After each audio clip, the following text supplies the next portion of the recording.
Good afternoon, my people. Welcome to El Boricua y El Parcero podcast episode 66.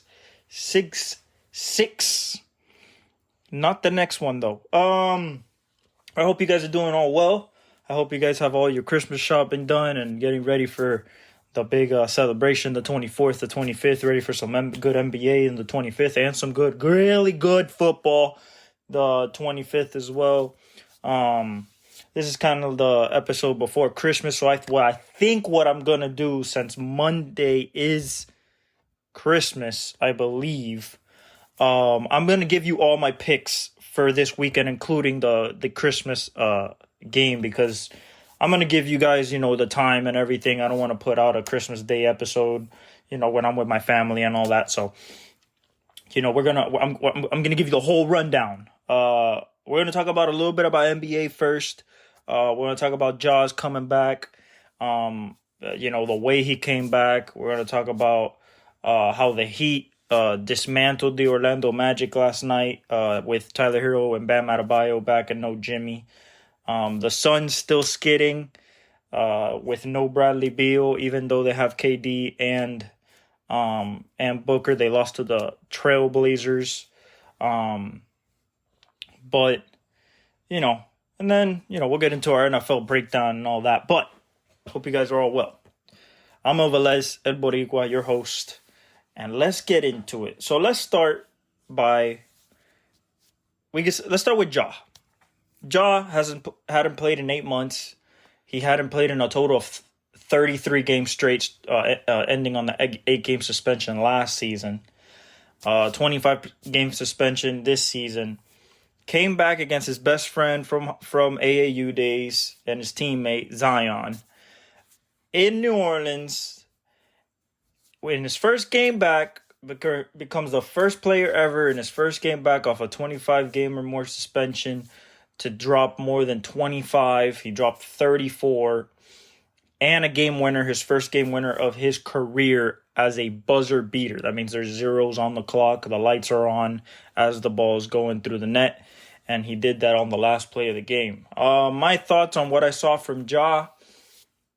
He was Ja. He was still explosive. He was still going to the rim, getting into the paint, soaring above the clouds, finishing, dishing, had 8 assists, had 6 rebounds. I think 8 assists and 6 rebounds.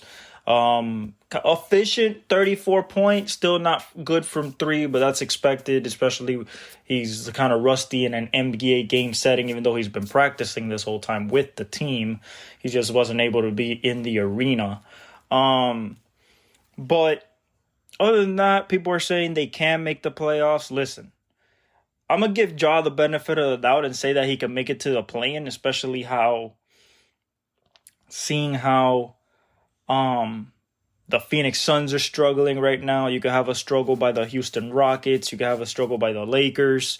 The Pelicans, I think once, as a full team, I think they're okay. And then Dallas, once Kyrie comes back, I think they'll be re-strengthened. And anybody else up there, maybe the Clippers can fall off a cliff. But other than that, I don't see anybody, really running away in the play-in. They're all separated by a game and a half right now, from 7 to 10, and from 10 to 13, which is where the Memphis is at, is 6.5 to 13. So let's say 6 games. They're 6 games behind. It's tough. They're 7-19. They're chasing a team that's 14-13 right now. It's tough. It's a tough Western Conference in general. But I think with Ja's going to give him a chance. Not that they're going to do it, but I think going to give him a chance to get into the play-in. And then after that, you never know. They still don't have no Adams for the whole year, or Brandon Clark. He'll come back way later after the Achilles last year. So Ja did really well. I liked what I saw from him. He still could be the face of the NBA. I don't remove him from that discussion just because of this little, blip in the radar, as I would see for the rest of his career. I think he's going to be pretty consistent. He seems pretty grounded now.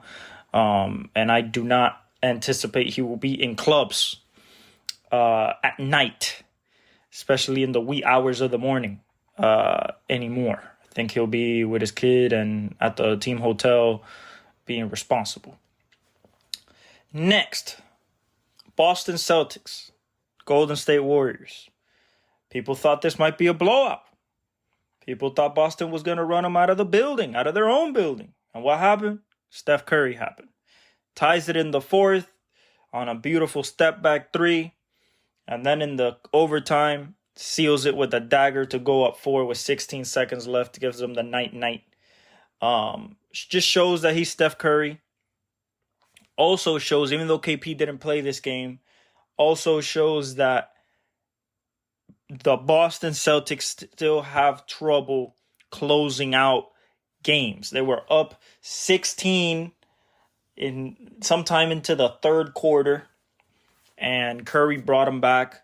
Pajinski got hurt. Let's see how long he's out with a back strain. Clay was playing well. He gave 24. Wiggins is still finding his rhythm. Trace Jackson Davis, that rookie that I saw at Indiana. He is starting to make an impact. According to Chris Paul, he got on his ass a couple games back and said that you need to really be about it, and he's been about it. Defensive wise and around the rim. Rebounding, he's the one that tipped the offensive rebound so that Chris Paul could get it on the last play and pass it to Curry for him to just let go a beautiful in like 2.1 and in like 0.1 second release time. Literally caught the ball, let it go in the same motion, and it just looked like a rainbow. And when it hit the net, it went through the net. It didn't hit nothing else but net. The net just bounced up a little bit. Like, it didn't even make a sound of how wet it was. So, they're 11th right. They're 11th right now. They're 13 and 14. A game back of 10th. It's not much. They can do it. They just have to get on a roll. I believe they will. Once everybody's situated in their rotation. And, all they have to do is float the ship till Draymond gets back. It's 3 weeks. I know it's a long time, tough games, but I believe with Steph Curry, as long as he scores 30, they're 9-2. When he scores below 30, they're below 500. So, and when he's off the floor, they're 0-2. So that's what's going to be their thing right there. Moving on to the East, a little bit more about the East. I think the Milwaukee Bucks are going to overtake Boston as the best team in the East. I just see what Dame and Giannis are doing right now. They're won 5 straight. They've won 8 of their last 10. They're one of the hottest teams in the league right now. Just kind of like the Clippers. Clippers have won 9 straight, tying the longest win streak right now of this season. And I believe they're doing it well. Like I said last pod, Kawhi is playing like MVP Kawhi, like Kawhi played in the finals with the Raptors, like Kawhi did in 2014 with the Spurs. Like, he's playing like Kawhi. He's super efficient from 3, super efficient from 2, still playing all NBA defense. The guy is absolutely unstoppable and one of the strongest players in the NBA for sure. And James Harden is dishing out almost 8.5 assists, as well as PG's shooting the ball well, nice and efficiently. And James Harden is finding Zubac in the paint for lobs and for easy dump offs. So it's causing easy points. Norman Powell still playing great off the bench. So they have everything clicking there, and they're 4th in the West with this 9-game winning streak. Sacramento's okay. They're 5th. Dallas is okay. Still with no Kyrie. Luka going ballistic. Couldn't beat the Lakers, I believe, 2 games ago, unfortunately. Or the Nuggets. I forgot what it was, but they're on a 2-game losing streak. Pelicans are lost to the Memphis Grizzlies on Jaws night. The Lakers have lost 3 straight. They haven't won since they lifted up the NBA Cup at the NBA tournament, in-season tournament. Rockets are 9th. Phoenix, like we said, is 10th. Oklahoma City still 2nd, 2.5 games back of Minnesota. Minnesota just looks good. Sometimes they drop a game here or there, but overall they're really good. And Denver's third, 19-10. They're absolutely fine. Every time I see their highlights, it's pretty simple. It's just like either they're gonna win or a team is gonna give them their best shot, and it's a close game. It's never a blowout or anything like that. For the Sacramento Kings, I believe that Keegan Murray should become their second scorer. His 3-point shooting is absolutely phenomenal. So I believe he's gotten more of a off the bounce game of going to the rim. He is 6'9". So I believe that he should morph into that. And maybe as an all-star later in his career, maybe next year or the year after that, because the kid can flat out score. He hit 12 threes. He's a consistent 3-point shooter, legit lethal weapon. And I think that he should take over Sabonis's scoring average as the season goes on, because I believe his talent is just gonna overshadow Sabonis's offensive contribution as it comes to points. Now, as it comes to rebounds and assists, Sabonis is still a cog in the wheel. He's kind of like their pseudo power guard, like power point guard. Point forward, better said. So I think that'll be great. Kyrie still has to get back for the Mavericks. Utah has a good core, but they're 11 games back of the 1 seed. That makes them 4 games back of 4.5 games back of the 10th place. Can they get there? Yeah, but Keontae George is hurt, so their starting point guard's already hurt. Calvin Sexton's playing well, so is THT. Lowry's playing well. I wish they would play more Ochai Agbaji, but Walker Kessler's playing well. So they give good people a run for their money sometimes, and other times they just get blown off the floor. Portland, I like what I'm seeing from Scoot. They're not going nowhere. It's just nice to see that the 3 kids are playing. Shade and Ant and Scoot and Ayton are doing well. They're not going to do nothing, but it's nice to see them play. And then San Antonio have the same problem we've always had. They don't start Trey Jones. They start Sohan at the point, and we're not getting points for Wemby as much as they should. 76ers just beat the Minnesota Timberwolves by it was a good game, but 76ers held the lead most of the game. Embiid was absolutely incredible, 51 points. Maxey put in his 20 plus, and this team is just scary. Like I said, it just clicks. Kelly Oubre, DeAnthony Melton, Paul Reed, all of them just click together. Tobias Harris, and they're a really good team. They're 2 games behind the Boston Celtics in the East. Orlando dropped 1 to Miami.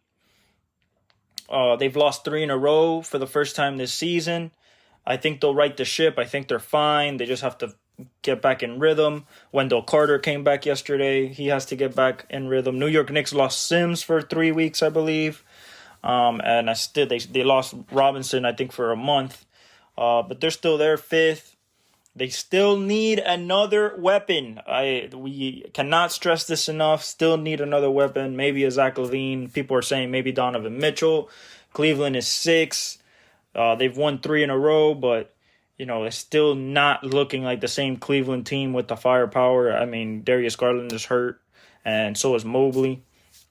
Miami Heat are 7th. I'm not worried about that because we got Tyler back. We got Bam back. I think Jimmy was just taking the night off yesterday. We beat the brakes out of the Orlando Magic. So I think we're fine. Pacers won finally yesterday after going, I think, on a 4-game skid after the tournament. The Nets are 9th. The Hawks, which are not doing anything again, they're 10th. Chicago Bulls are 11th, only a game back. Toronto's a game back in 12th. Charlotte is 4.5 games back in 13th. And then Washington and Detroit is 24 straight. 24 straight. It is getting ridiculous.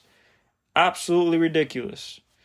If we look at some stats leaders, Joel Embiid 35.1. a game. It's incredible. Luka's at 32.7. Kevin Durant's at 31. Shai SGA is at 30.7. Giannis is at 30.6. Rebounds, Anthony Davis, surprisingly. Then Nikola Jokic. Tyrese Halliburton's at 12. Trae Young is at 11.1. Jokic is at 9.3. He's third. Luka's 9.1. He's fourth. And surprisingly, Fred VanVleet with 9. Blocks a game. Brook Lopez at 3.1. Victor's at 3. Chet's at 2.8. So it's nice to see those two rookies up there. Walker Kessler's at 2.7. Anthony Davis at 2.5. And Mr. Three-Pointer, Steph Curry, is making almost 5 threes a game. A complete 1 3 above Luka at 3.8. Steph is at 4.8. Tyrese Halliburton's at 3.5, although I'm pretty sure that's gone down because I have not seen him shoot as much the last couple of games. Trae Young is at 3.5 a game, and LaMelo's hurt, but he's at 3.5 a game. And steals, Shea's at 2.8. Elite defense, Donovan Mitchell's at 1.8. Paul George at 1.7. Matisse Thybulle 1.7, and Jalen Suggs 1.6.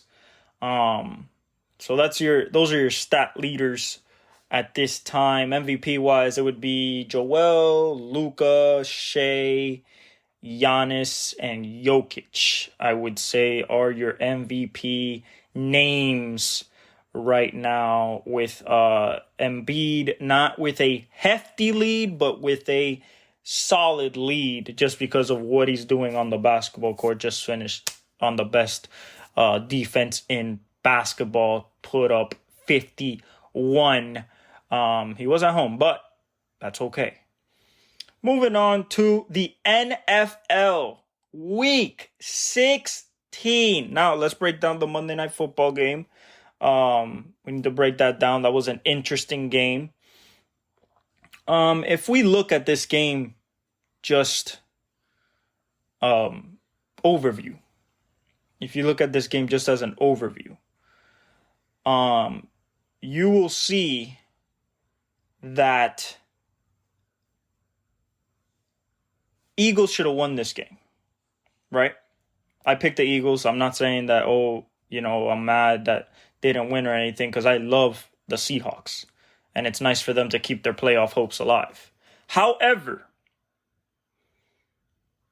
you cannot allow Drew Lock to beat you in a 1 minute and 54 second drive after you've been leading the whole game. You score 0 in the fourth quarter. Your opponent scores 10. You were up by 7 going into the fourth, and you allow 10. Jalen Hurts, 17. It was rainy. I'm not gonna say it was misty. It was rainy. I'm not saying nothing. But these numbers do not reflect a 10-4 squad. 7 for 31, 143, 2 picks, no touchdowns. DeAndre went 18 for 74. Kenneth went for 6 of 21. They ran 178 yards. That's how much they ran. A.J. Brown, 5 receptions, 56 yards on 10 targets. Devontae Smith, 5 for 50 on 5 targets. Dallas Goedert, 4 for 30 on 9 targets. Now we go to the other side. And it's not a great game.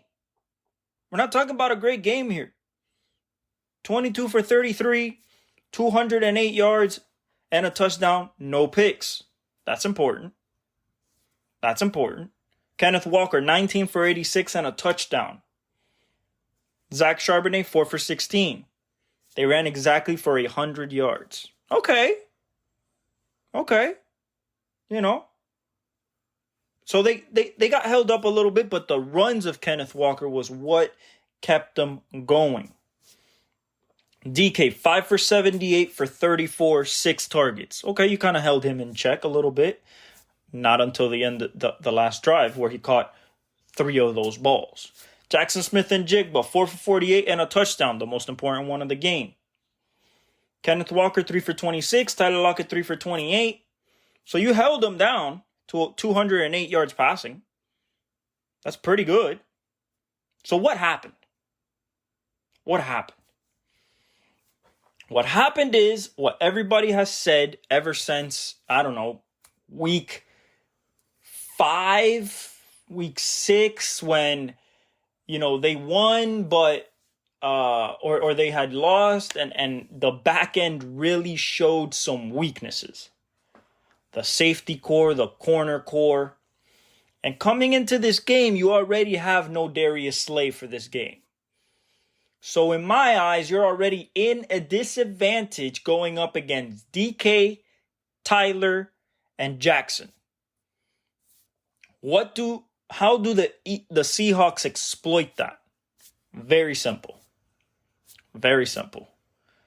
We're gonna in our last drive. It's not like we could do this the whole game. No, we chose to do this on the last drive of the game for us to go win. Tied at 13-17. Okay? To go win, we go 13-17. To go win, we need a touchdown. Your defense knows that. Our offense knows that. What do we start off with? Boom. We start off with DK. Little pass. Something simple. Something simple. We start with DK on, here it is. 1st and 8 at the 8-yard line. 92-yard drive. That's what you need to do. You need a touchdown, not a field goal, a touchdown. 1:52 left with a backup quarterback, Drew Lock, that hasn't shown much all day. Okay? First completion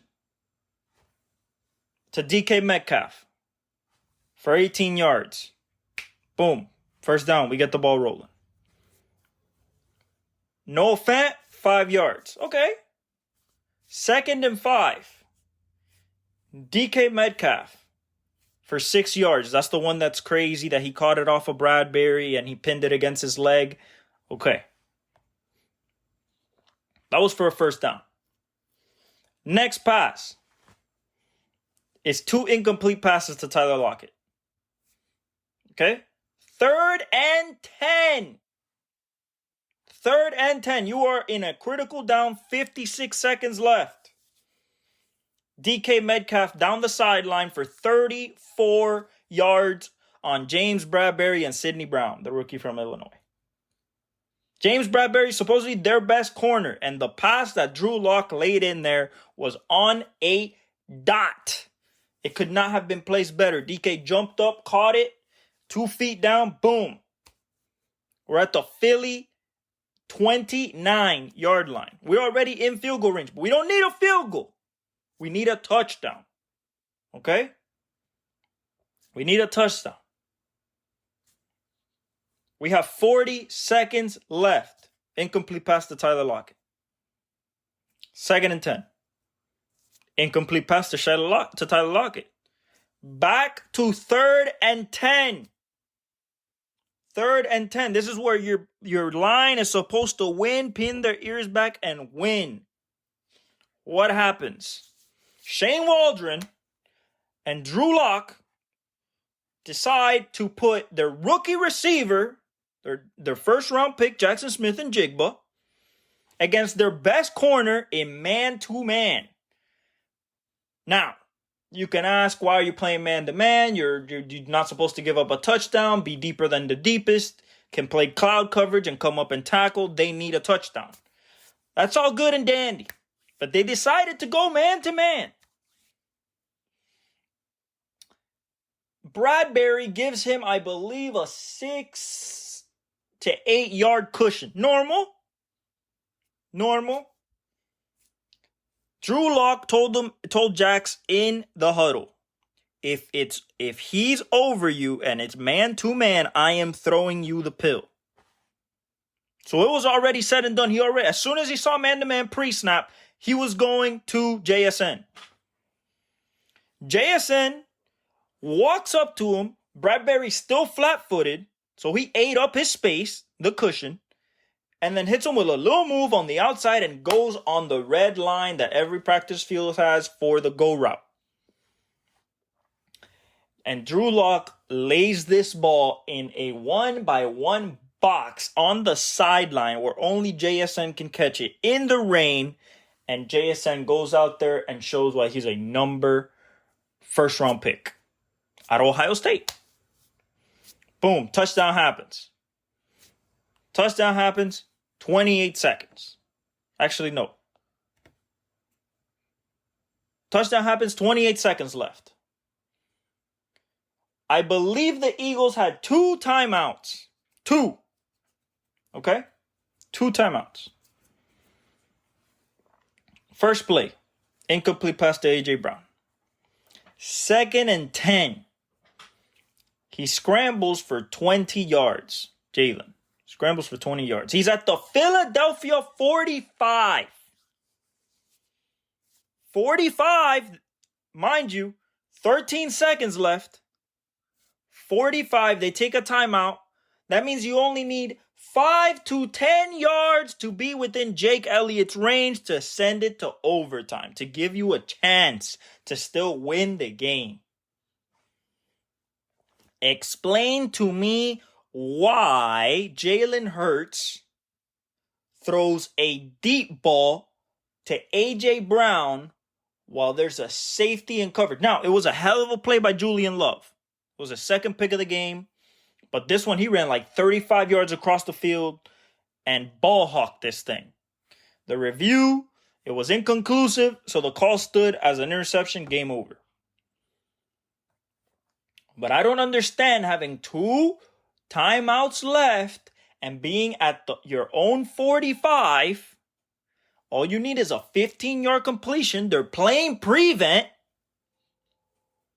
All you need is a 15-yard completion. The middle of the field was open for maybe a 20-yard completion in an in-cut to Devontae Smith, Dallas Goedert, and you give Jake Elliott a chance, or you get enough time left to maybe get an extra 5. But no, he takes the long thing. He gets intercepted. Boom, game over. They lose their 3rd in a row. Are they okay? I think they are. I still think they are.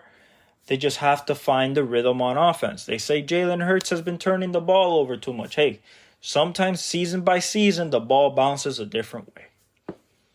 I don't think it's completely his fault, although losing Sirianni and losing Gannon, losing Gannon to the Cardinals on the defensive side and losing Steichen on the offensive side to Indianapolis, that's where you see success, probably is affecting them a little bit. But I think they're still fine. However, I do not know what they're going to do with the secondary. Don't understand. The Seahawks get a win. They're 7-7 again with the Rams that are going to play tonight, which we're going to talk about, and have still a shot to make it to the playoffs as a wild card. Okay? Let's move on to the games tonight. Starting off with the Saints versus the Los Angeles Rams. Okay? What do I think about this game? Well, I'm going to be very honest with you guys. And what I mean very honest is, first I'm going to give you my pick. My pick is the Rams. Why? Josh, why? Velez, why? Very simple. They're at home. And also, when I look at both teams, what stands out? And what stands out to me that on the offensive side of the ball, there is a more consistent crew, established, proven crew than on the Saints side. What do I mean by that? You have a Super Bowl winning quarterback in Stafford, a Super Bowl winning coach in McVay, which is also the offensive guru of that offense. You have a Super Bowl MVP winning wide receiver. You have an excellent rookie wide receiver and an excellent sophomore year running back. And an offensive line that's playing pretty well. Okay? So I believe that at home, I'm going to give the edge to Stafford and McVay and Kupp. Although I believe they're going to try to run the ball. However, if they lose this game, would I be surprised? No. I'll tell you why. The Saints defense is for real. They can turn you over. You still got Cameron Jordan, Demario Davis, Marshawn Lattimore. You got everybody still there. Okay?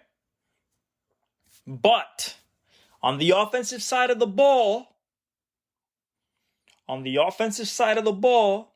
I don't think that Derek Carr has shown enough consistency throwing the football this year to warrant a way to beat Aaron Donald and friends, because it's Aaron Donald and friends. There's nobody on that defense besides maybe Byron Young.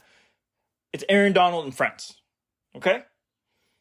Now, can the friends get cooked? Absolutely. Can Chris Olave cook? Yes. Can Jawan Johnson cook? Yes. Can Alvin Kamara cook? Yes. Is it going to happen? In my estimation, no. And if it does, in a shootout, I believe more in the Rams than I believe in the Saints. So I'm going to go Rams because they have Matthew Stafford, Sean McVay, Cooper Kupp, Puka Nacua, and Kyron Williams. And Aaron Donald on the other side. They're both 7-7, guys. One's 3-4 away, the other one's 4-3 at home. This is as evenly matched as it gets. The Rams are getting 4 points. I'm going to go with the Rams. Next game.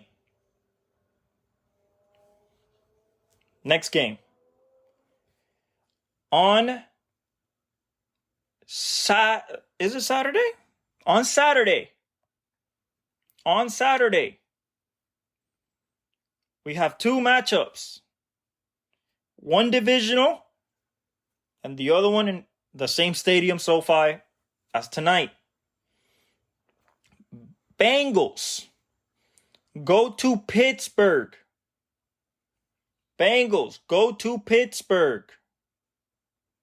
To face the Steelers. Now, what does this game entail? This game entails one simple fact. This game entails can Jake Browning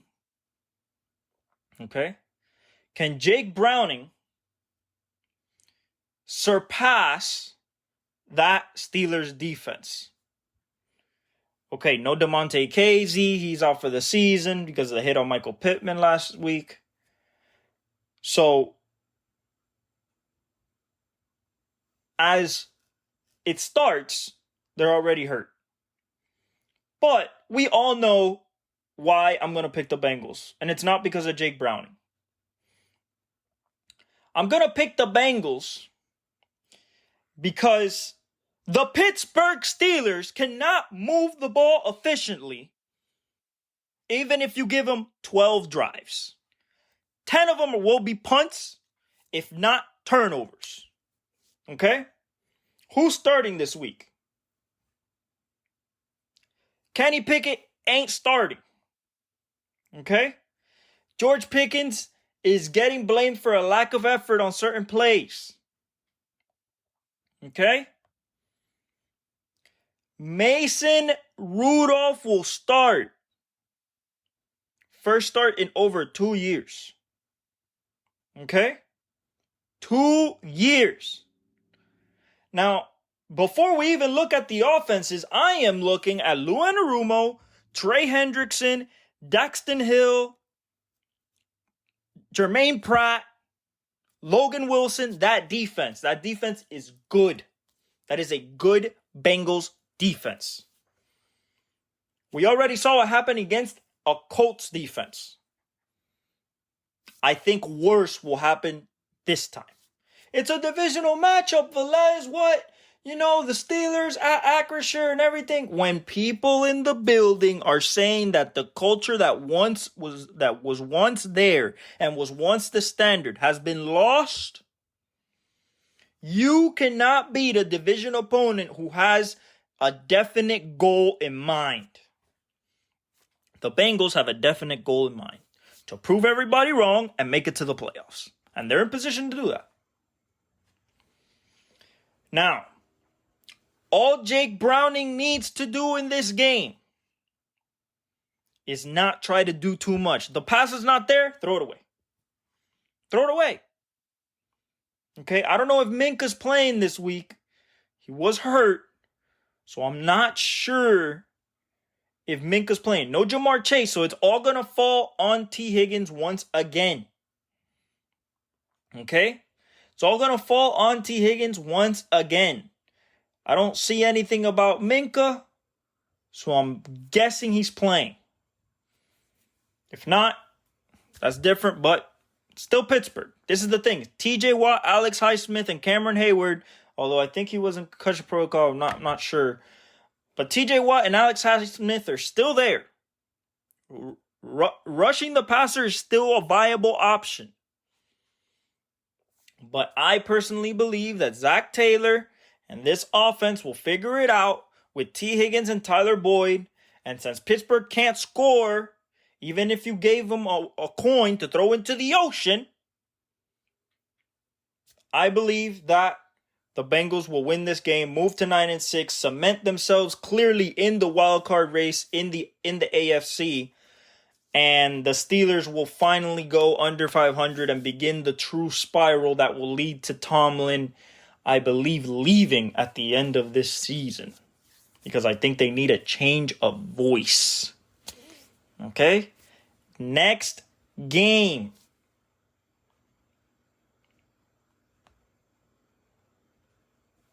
Next game. We have Browns, Texans. No, what? There's a game on. Sorry, guys. I'm here on the ESPN app, and I'm checking the schedules, and I don't know why it doesn't show up there, but here it is. Buffalo Bills, 8-6, coming off a huge win against the Dallas Cowboys, are facing against the spiraling Easton Stick Chargers after Brandon Staley and Tom Telesco got fired earlier this week. The Bills will win this game, and I think it's not close. I don't think the Chargers with Easton Stick will create offense, especially against that defense. I think he's going to get hit a lot, and hit often by that D-line. Turnovers will be had.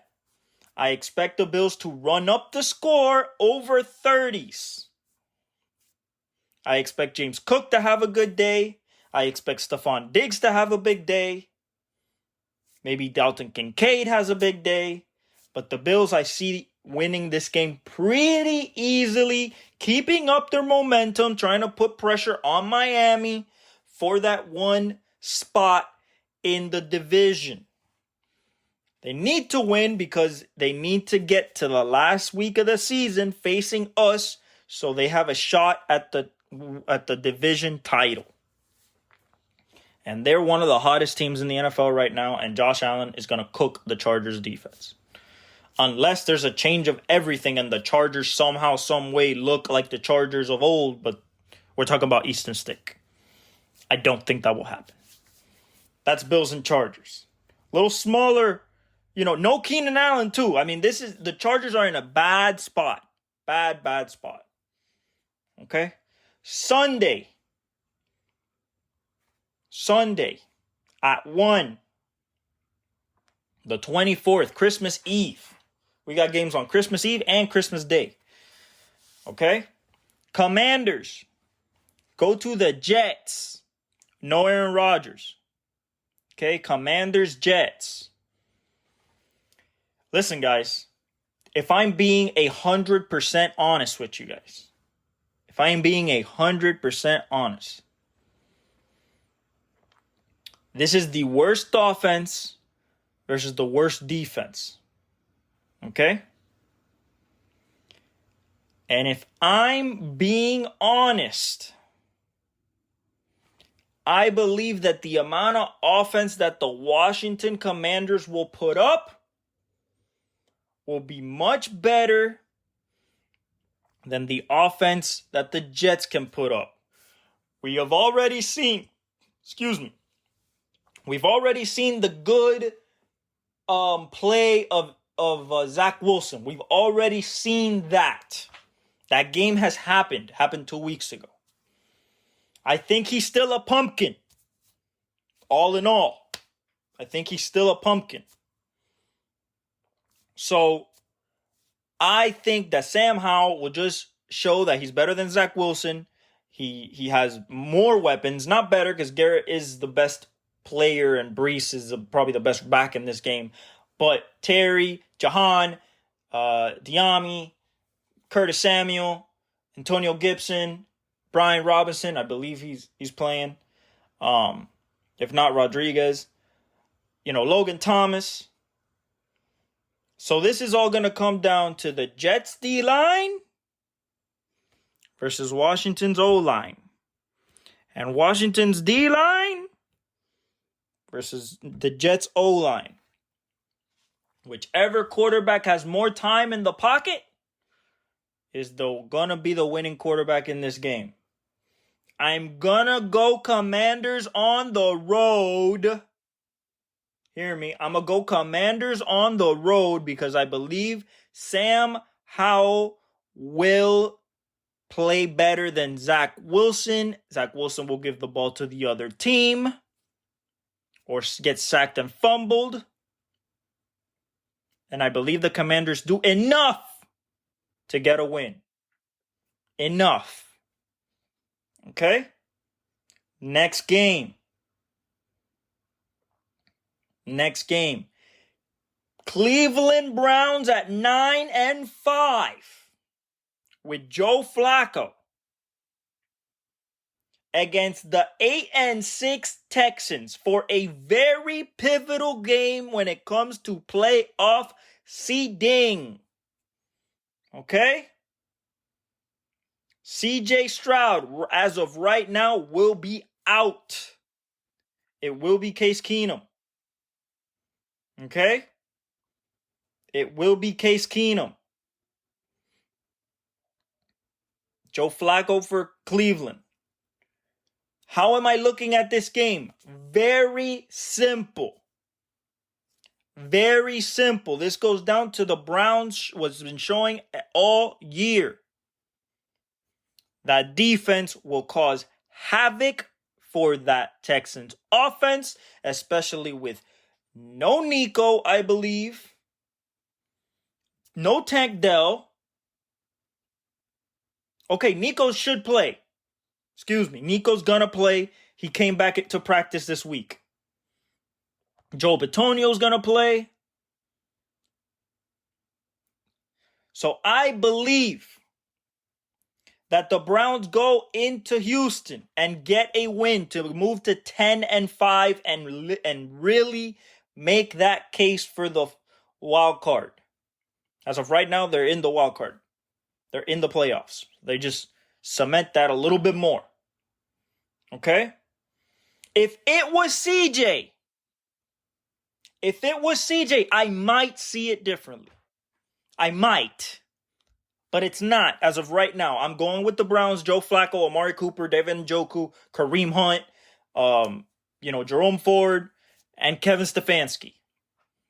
And, Schwartz, Jim Schwartz on the other side in the defense.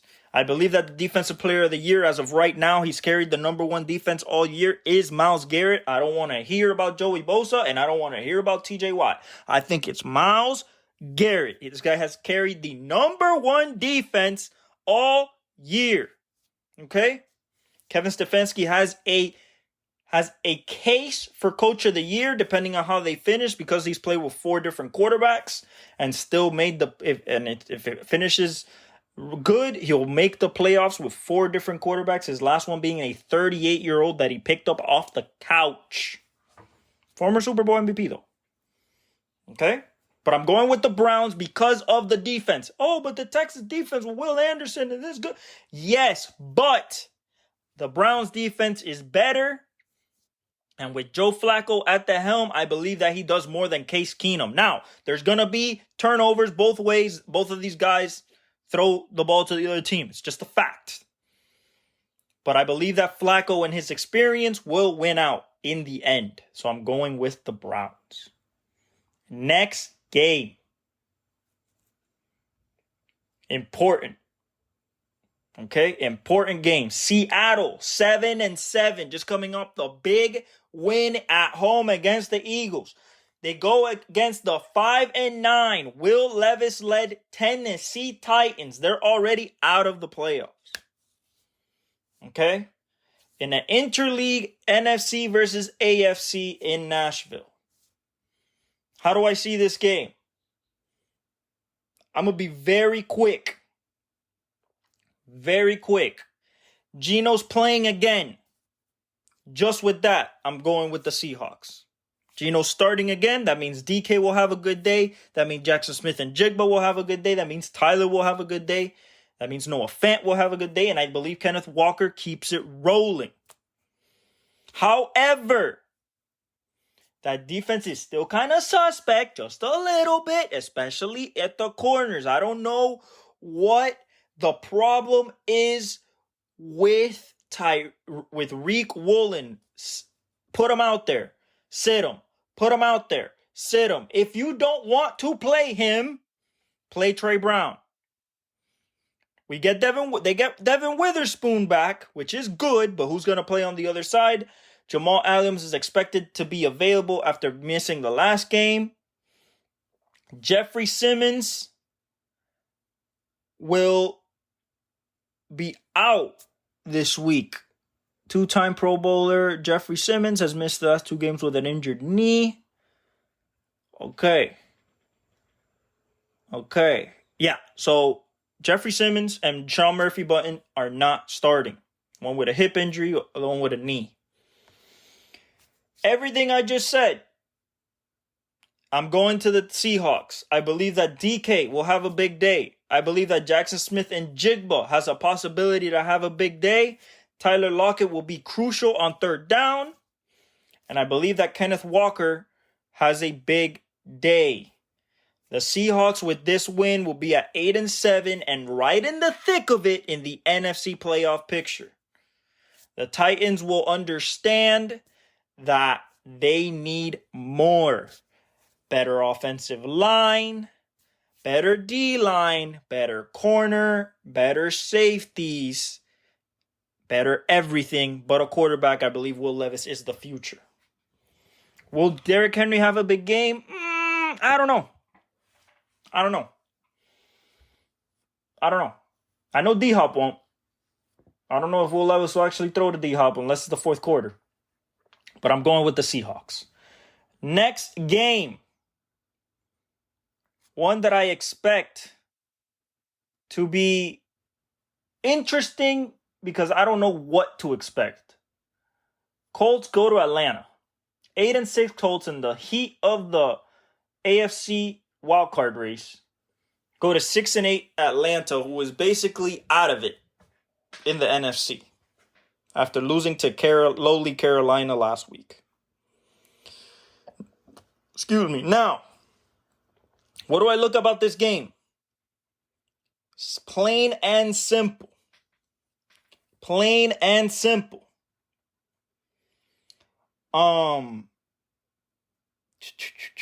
It says here, Taylor Heineke will be the starter. Okay, this changes things a little bit, but I still believe that the Colts have a better defense overall with DeForest Buckner and Kenny Moore, EJ Speed, Franklin leading the league in tackles, Zaire. So I believe that the Colts are going to win this game on the road. Now, with Taylor Heinicke, it throws a wrench into things. Why? Well, very, very simple. He can actually throw the ball. He will throw the ball. He's confident throwing the ball. And he has a little bit of moxie when he's playing. Doesn't like to lose. And will try his damnness to win. But I believe that the Colts are an overall better team. Even though when you look at the weapons, it's very, I would say, despairingly on the Falcons side, but they don't use them, so it kind of evens out. But I'm going to go with the Colts. I believe their defense is better. I believe Gardner Minshew, Michael Pittman, Josh Downs, Mo Cox, Alec Pierce, Zach Moss if he's going. If not, it's going to be Goodson or Trey Sermon. Yeah. Oh, Pittman's out. Never mind. He's out with a concussion. That makes sense. Braden Smith is out.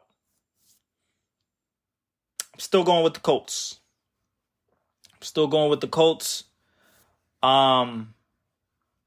That's tough. No Michael Pittman is tough. No Jonathan Taylor, no Zach Moss. I think Steichen can get this win. I'm going to roll with the Colts. I'm going to go with Indy on the road.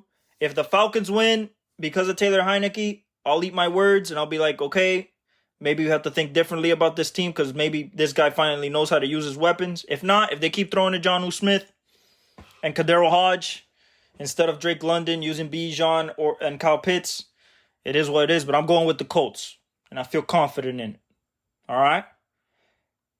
Let's go. Packers, 6-8, basically out of it, against the Panthers. This is a Packers win. And we know this, guys. Like, let's be real. Okay? Let's be real. The Panthers scored 9 points last week. Okay? I am going to go with the Packers. I believe that Julian Love looks good. Dontavian Wicks looks good. Not Julian Love. Jordan Love, looks good. Dontavian Wicks looks good. Yeah, because I don't think Christian Watson will play. I don't think A.J. Dillon will play, but they got Aaron Jones back. So I'm taking the Packers, okay, against the Panthers. This shouldn't be a surprise. If you look at the Panthers, they should automatically somehow know that every weapon they have on the offensive side of the ball is garbage.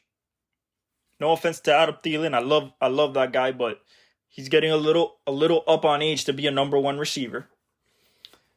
Jonathan Mingo hasn't really panned out yet. He's still young. Miles Sanders hasn't panned out. Terrence Marshall Jr. hasn't panned out. Laviska Shenault hasn't panned out, or they just don't give him the ball enough, whatever it may be. And Bryce Young, obviously, has not panned out so far, but he has no protection, no weapons, no nothing. Okay? You could say something about the Panthers' defense, but I think Jordan Love will just overwhelm them. I expect a good game from Jaden Reed and Dontavian Wicks. And also, what's his name? Romeo Doubs. Okay, so I'm going to go with the Packers on the road. Big game. Lions at 10-4, leading the NFC North, versus the Vikings at 7-7, fighting for their playoff lives. At Minnesota. Okay? In a dome. Very important.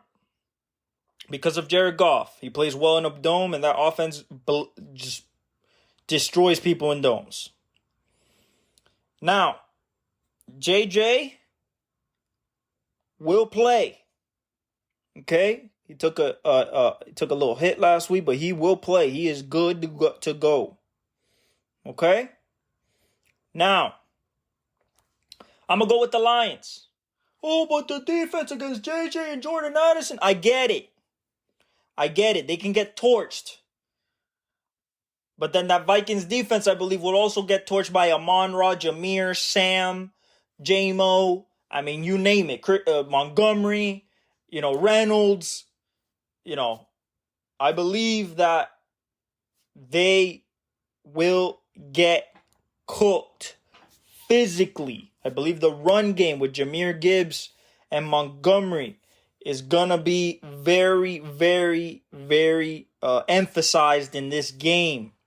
They just want to impose their will, and then they'll throw it over the top, or they use Amon-Ra on the slants and stuff, and just matriculate their way down the field, and they're really, really good in the red zone with Sam Laporta, Jahmyr Gibbs, Amon-Ra, Jameson Williams. I mean, the weapons keep going on and on. They're in a dome, controlled environment.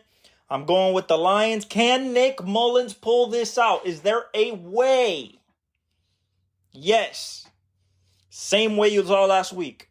Making timely throws and not picks. What he did last week, 2 picks in the red zone, can't have that against the Lions. They will make you pay. Okay? But in this NFC North matchup, I am going with the Lions on the road in the Dome. I believe Jared Goff has a good game. Amon-Ra has a good game. Jahmyr has another good game. And so does Sam Laporta. And hopefully Jameson Williams gets either a deep ball or a couple. Okay? But I'm going with the Lions to go to 11-4 and still put pressure on those top 2 teams for that 1 spot. If San Francisco were to slip. Okay, next one. Jacksonville at Tampa Bay. Okay, Jaguars at Tampa Bay. Tampa Bay coming off the best performance Baker Mayfield as a Tampa Bay Buccaneer. The Jaguars coming off a loss against the Baltimore Ravens. Okay, in their home field. I believe that they will want to rewrite that. However,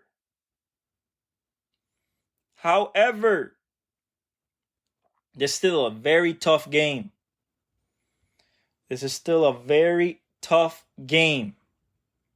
Why? The Buccaneers defense is pretty good. The Buccaneers defense is pretty good. Okay? They have some Levante David. You still got Devin White. You got Antoine Winfield Jr. So it's pretty good.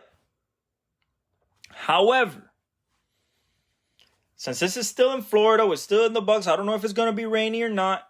The Gamecast says that says it's going to be 73 and overcast. That's okay. That means perfect football weather. Okay? What I believe happens in this game is I believe Trevor Lawrence manages the game.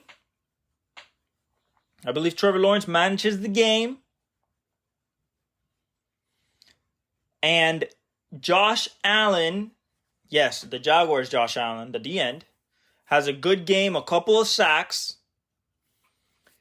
I think Mike Evans gets bottled up enough.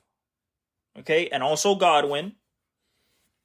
I believe the Jaguars will pressure Baker into a mistake. At least one. Okay.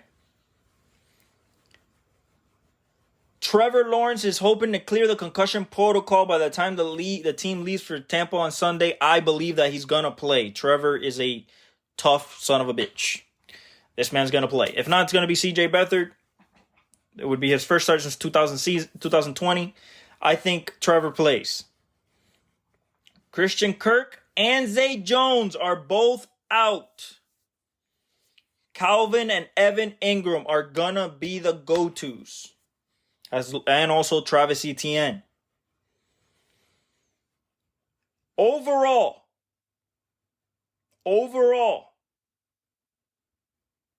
I believe the Jaguars win this game. They're just a better team. They're hurt. But I believe, especially missing their number 2 and number 3 receiver. But I believe that they have enough on the offensive side of the ball and will cause enough pressure and force turnovers, at least one, whether it's a fumble or a interception, that the Jaguars will capitalize, and this can be a mid-scoring 20s game, and Jaguars pull off the on-the-road win, get to 9-6, and keep trying to cement that place, that third place. Right now, they're fourth, if I'm not mistaken, in the playoffs. But try to cement that division and win it over the Colts. They have to keep pace with the Colts, and they have to keep pace with the Texans. Now, if the Texans lose against Cleveland and they win, Texans are kind of out of it a little bit. But if the Colts win, then they're right there if the Jags were to lose. They hold the tiebreaker over both. But Jaguars cannot afford to lose. I believe that they'll come with a chip on their shoulder after the loss against Baltimore. Want to show that they're better than that. And I believe Trevor plays, and they win this game in Tampa. Next game. Okay? A tank bowl of epic proportions. I'm going to spend like 5 minutes on this. Cardinals with Kyler go to Chicago with Justin Fields. And if you ask me,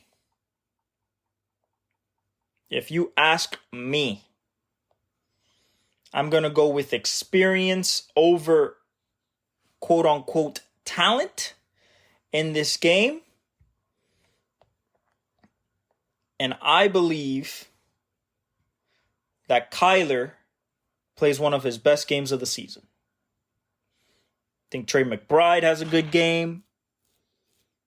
I have to watch out for Montez Sweat. I think James Conner has a good game. Even though that Bears defense is okay, it's pretty good.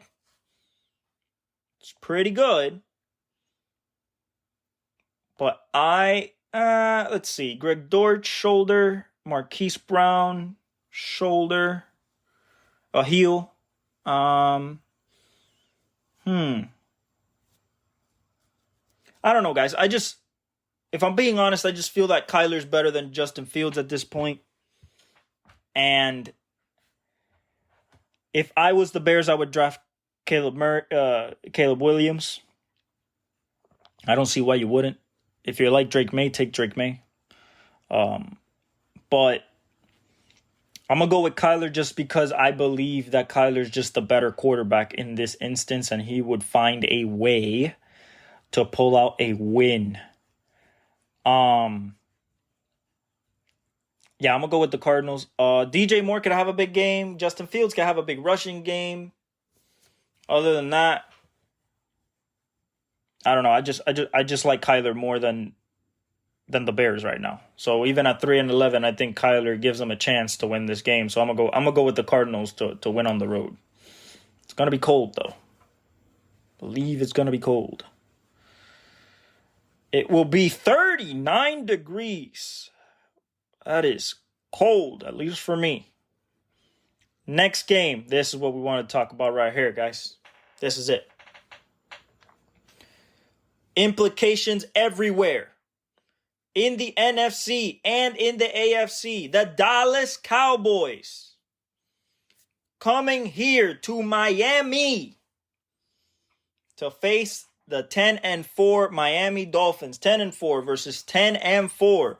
3-4 away. We know their away woes against 6-1 at home. Tyreek will play. Okay? Tyreek will play. And I'm going to start with one thing and one thing only about this game. I believe that the Dolphins will take the same blueprint that the San Francisco 49ers took and run the ball. Same thing the Buffalo Bills did last week with James Cook, and run the ball. We are a run-first football team. We might have a lot of explosive plays because of Jalen Waddle and Tyreek Hill, but we also have Mostert and Achane in the backfield. Teron Armstead is our left tackle this week. He is not sitting down. Okay? I think we are going to run right at them. We're going to challenge Micah. We're going to challenge DeMarcus Lawrence. And I believe that the Dolphins will beat the Cowboys, okay? I believe that the Dolphins will beat the Cowboys. I believe that Tyreek will be unstoppable. When I mean unstoppable, he needs 114 yards average to get to the illustrious 2,000-yard season. That, to me, will cement his place as the third greatest receiver in the history of the NFL, behind Jerry Rice and Randy Moss. It will be him and Tyreek Hill, number 3, if he gets to 2,000. First ever receiver to ever get there, to surpass the record by Calvin of 1964. 1,964 yards. I believe he can get to 2,000, and starts with this game. I believe he at least gets a bomb this game. That means a 50-yard plus bomb. And probably around, he's going to get fed. I believe he gets at least 10 to 12 targets this game. What will Dallas do? I promise you that they'll think that they're better than the Miami Dolphins. They'll play us man-to-man and will get cooked. This is not a drill. You will get cooked. You have nobody on that back end that can cover number 10. Therefore, you have nobody that can cover 17. Why? Because one runs 23 miles an hour and the other one runs 22.5. Okay? Elite acceleration, elite coming out of the break, elite route runners, elite hands. Okay, I believe that the Dallas Cowboys will not touch Tua. Okay, I do not think that Mr. Michael Parsons is going to ruin the game. This is me being a Dolphins fan, but also seeing the game, how it has played out against people who have challenged that D-line and run the football. We run the football. If it works, we are running, and we run it for chunks. We do not run for 1 or 2 yards. We run for 6, 7, and plus. Okay? I believe that Achane can have a giant game this game. Mostert could get a little bit closer to LT with 21, maybe 22 touchdowns. LT's record is 28. Okay? 28 in 06. Okay, I believe he can get closer. He can finish with 3 games left, 4 games left. I believe that he can finish maybe around 25, 26 if he wants to push it, though. He can maybe get to 28. We could be talking about a record-breaking season touchdown-wise for Raheem Mostert. But I believe that Tyreek catches a touchdown this game, at least one, and goes over 100. Not only goes over 100, I believe that he goes over the average necessary to get to 2,000. I'm putting it at 125 plus. I believe he will get 125 plus. Don't bet that, though. That is very risky, okay? This Cowboys team still scares me because of that defense. On the offensive side of the ball, let's talk about the Cowgirls, because when it comes from their defense to their offense, I believe they turn into the Cowgirls. Only one guy on that offense is legit, and that is CD Lamb, okay? Other than that, everybody else is kind of there. Kind of there. You know what I'm saying? So let's talk about it, okay? Zach Martin is expected to play. Tyron Smith has a back injury. Doesn't say if he's going to play or not. Jonathan Hankins, hard-pressed to go with a sprained ankle. Okay, that is bad for them if he can't be on there. That is their run stuffer. Okay? This is going to be an absolute great game. And what I mean by that is this is going to determine so much. Cowboys lose. The trend of them winning on the road, of them losing on the road continues. They finally get dealt the hand of you will not beat the San Francisco 49ers on the road, and maybe not even the Eagles on the road. Okay? When it comes to the playoffs, if the Dolphins win, we beat a winning team. And if Tyreek does well, he cements his place in the MVP conversation. He's at 10 right now. Don't know how that's possible. He hasn't played in a week. I understand that. But once he gets closer to 2,000 and it seems more attainable, right now it's only 114 a game. That's attainable for him, and his caliber of receiver. But if he gets 150 plus, he's only 3 catches away from 100. He will blow past that this year. Again, he might break his career high of last year. Okay, of 111, I believe. Of 117. Okay? If Tyreek does not have a big game this game, it will be a lot tougher to get to 2,000. He can still do it, but it will be a lot tougher, especially Baltimore coming up next. Now, I believe that we're going to pressure Dak. Oh, but no Jalen Phillips. Doesn't matter. Bradley Chubb, Zach Sealer, Christian Wilkins, and Andrew Van Ginkel will get to the quarterback. And that's how we're going to win the game. We're going to force Dak into a mistake. Vic Fangio's going to force him into a bad throw, and Jalen Ramsey and Xavier Howard will pounce. Okay? And we will get a turnover. If not, they will hit him, strip him, and we get the ball. Okay? I'm going with the Dolphins. I feel really good about it. We're at home. There's no, hey, here we go. No, we got to be loud. He can't hear nothing. And let's get these boys. Dolphins over the Cowboys. Tyreek, let's go after 2K. Because if you get to 2K, I believe that there is no argument that you shouldn't be the MVP. Regardless of position. Period. Next game. Denver. Okay, the Patriots go to Denver. Denver still trying to get there in the AFC. It's looking tough after losing to the Lions in horrific fashion last week. The Patriots, though, are not going to do anything. Okay? Nothing on offense. Absolutely zero. Nada. Okay? Nada.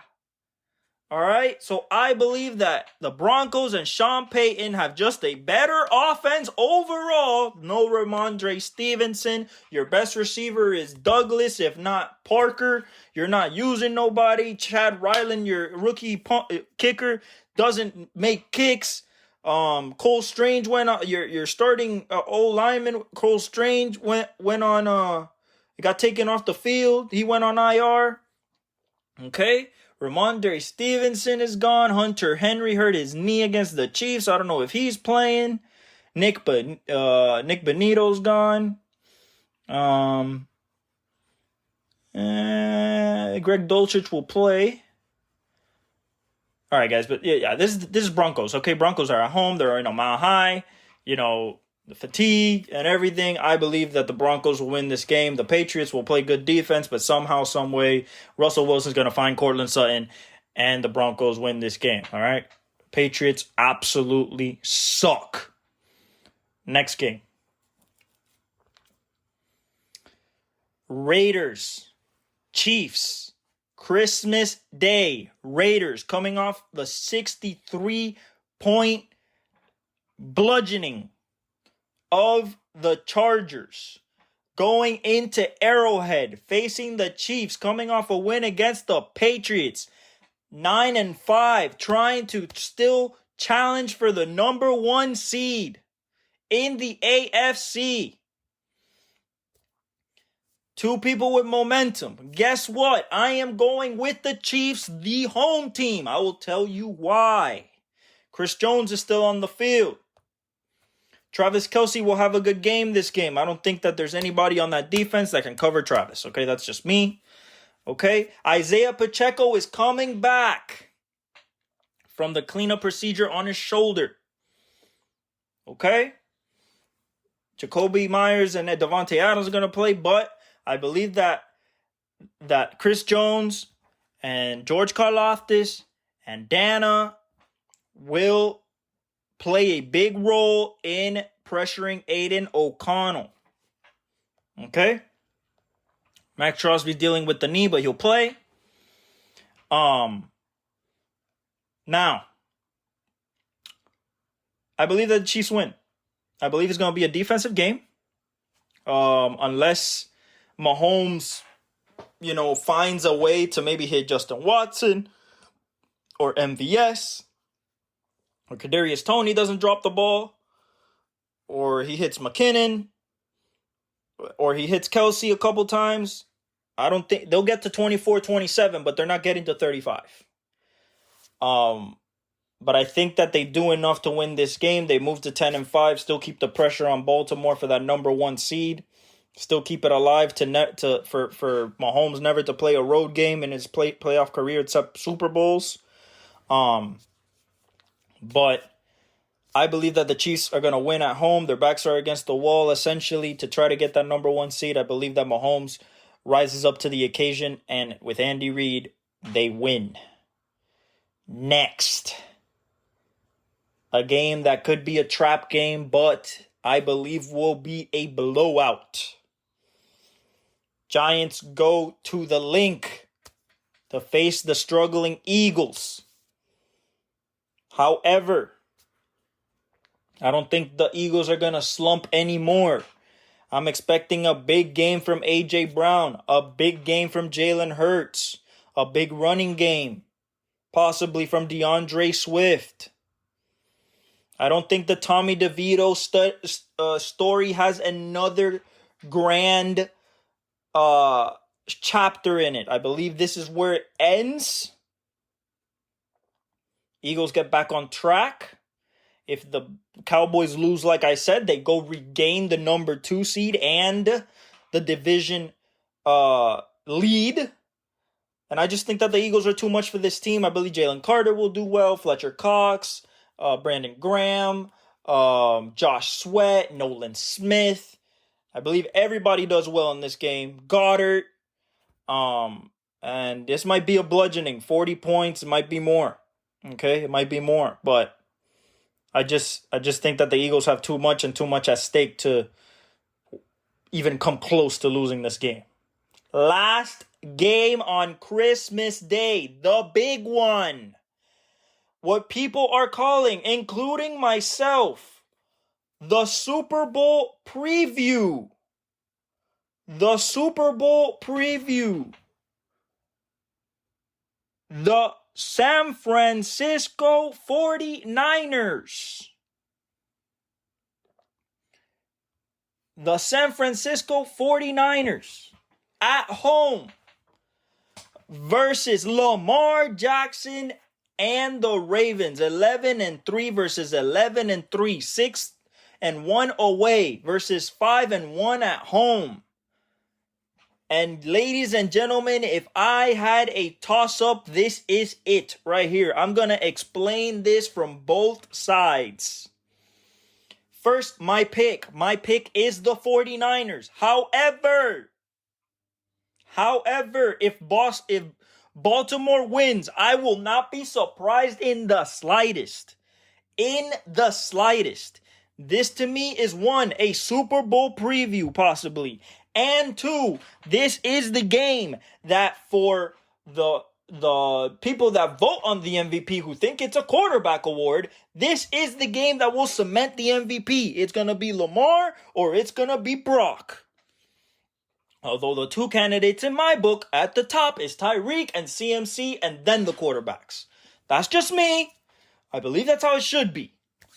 Okay, but let's break down this game. Starting with injuries. What do we got? Guess what? They're pretty healthy. No injuries. Except Keaton Mitchell blew out his ACL. That's fine. They have Gus Edwards, Justice Hill. I think they'll be okay in the run game. They're still a number 1 running offense in the league. Okay? I think that Isaiah Likely continues to be good. Okay? Continues to get better. Now, the key for Lamar this game, and the reason I'm picking the San Francisco 49ers, Lamar must find his playmakers. He must find OBJ. He must find Zay Flowers. He must find Isaiah Likely, and he must find Rashad Bateman. If he does not, this defense will eat him alive, no matter how shifty he is, or anything like that. This is still a Hall of Famer on the line of scrimmage, a Hall of Famer in the linebacker level, and a possible Hall of Famer as a corner in Charvarius Ward. Okay? No Ufunga because he's hurt and out for the season, but definitely a Hall of Famer at the line of scrimmage in Nick Bosa, and a Hall of Famer in the linebacking core at Fred Warner, the best linebacker in the league. Okay, will they play a spy on Lamar? I believe they will. Probably is going to be Fred, if not Dre Greenlaw. Okay, this game will be the most physical game played this year. Period. These are two physical running football teams. They run the football. They want to pass off the run. Play action, motion, especially with the 49ers. But this is going to come down to two things. Lamar's on-field ad-lib greatness versus Kyle Shanahan's scheme greatness. What do I mean by that? Can Kyle Shanahan out-scheme that Ravens defense, and can Lamar out ad-lib and out of structure affect and threaten as well as hurt the 49ers? Why? The only thing the 49ers has been susceptible to, as we saw last week with Kyler, is a running quarterback, a mobile quarterback. There is nobody more mobile in the history of the NFL besides Mike Vick than Lamar. You cannot simulate him in practice. There's nobody that moves like him, throws like him, nothing. He is a one of one. Okay?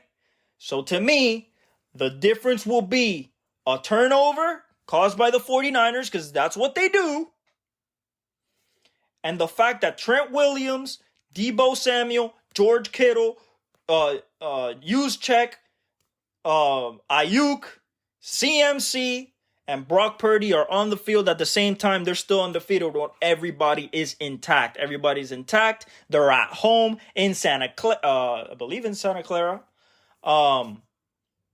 And I believe that the 49ers will win this game. It will be a close game, one of the best games we've seen all season. I believe it might be a defensive struggle at first. The scoring might not be as quick unless Kyle Shanahan schemes his head off or Lamar just blows people away. But I believe it'll be a defensive game. It'll stay in the 20s. If it touches the 30s, it's more for the 49ers because they know how to get into shootouts. But I believe the 49ers will show that they're the best team and the team to beat for the Super Bowl. So I'm going to go with the 49ers over the Ravens in a very close game at 8:15, December 25th, in Christmas Eve. Love it. Love it. Christmas Day, 8:15. Everybody's going to be watching it. I love it. And then with the NBA games that we're going to have, which are pretty good, but, we have 3 games on NFL football. So it's going to be great. Those are my picks. That's the breakdown for this upcoming week. I love you guys. Thank you for all the support. I'm going to post this tomorrow. So when you hear this, it will be Friday at 9 a.m. Hopefully. Comes out tomorrow at 9 a.m. I love you guys. God bless. Merry Christmas. And I hope that you guys have a blessed Christmas break. Spend it with your families. Enjoy this time. We might be in harsh times in the world, but with family around us, we can get through anything. And with God steadying our light and steadying our way, we can make anything happen. I love you guys. Thank you for all the support. God bless you. This has been El Boricua. Dale.